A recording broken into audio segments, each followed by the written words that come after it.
2025 सिर्फ एक और साल नहीं था। 2025 ग्लोबल जियोपॉलिटिक्स का टर्निंग पॉइंट था। Trade Wars, Wars on ground, leadership collapses और डिप्लोमेसी का प्रेशर कुकर, सब कुछ एक ही साल में। अगर आपको लगता है दुनिया ऑलरेडी अनस्टेबल थी, 2025 ने उस इनस्टेबिलिटी को परमानेंटली रीराइट कर दिया। आज की वीडियो में हम बात करेंगे 2025 the geopolitical earthquakes that reshaped the world.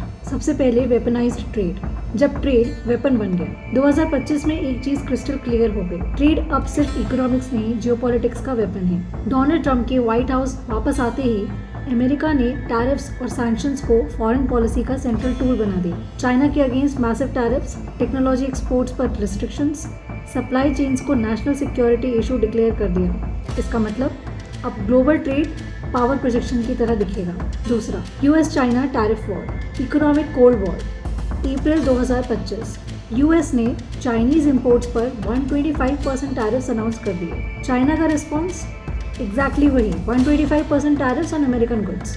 Beijing ने ओपनली कह दिया अब और टैरिफ बढ़े तो हम इग्नोर करेंगे।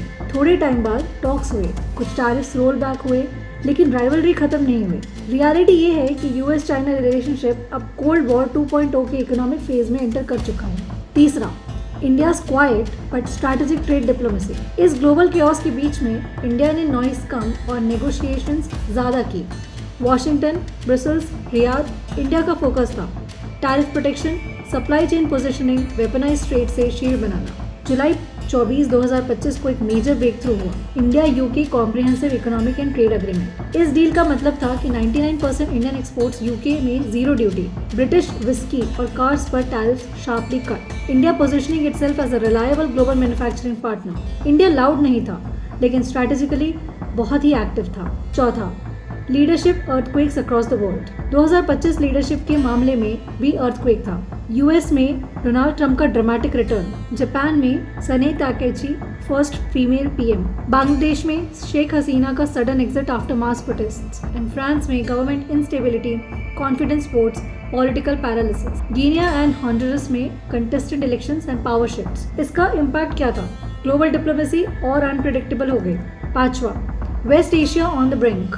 2025 में west Asia permanent crisis mode में चला गया। इसराइल के लिए गाजा वॉर ऑनगोइंग था, हिजबुल्लाह के साथ क्लैशेस थे, ईरान के साथ डायरेक्ट एंड इनडायरेक्ट कन्फ्रंटेशन था, और cyber attacks, shipping disruption and regional instability. October 2025 में एक इंटरनेशनल पीस फ्रेमवर्क आया, लेकिन ग्राउंड रियलिटी डिप्लोमेसी से तेज निकली।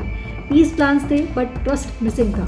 Sixth, summit diplomacy, talks without the solutions. G7, G20 और एशियन सब समिट्स हुए। ग्रुप ऑफ 7 का 51st समिट कनाडा में हुआ, बट ट्रुथ ये है कि समिट्स प्रॉब्लम सॉल्व नहीं किए, सिर्फ मैनेज कर रहे थे। कंसेंसस कम था, डायलॉग सिर्फ डैमेज कंट्रोल के लिए था। सातवां, इंडिया पाकिस्तान फ्लैश पॉइंट। अप्रैल 2025 Pahalgam mean terror attack, 26 civilians मारे गए और इंडिया का रिस्पॉन्स था मई 2025 में operation Sindoor. Precision strikes, terror infrastructure targeted and indigenous systems like BrahMos used. Message clear था, डिटरेंस का कॉस्ट स्ट्रक्चर चेंज हो चुका है। तो 2025 ने बहुत सारे रूल्स चेंज किए।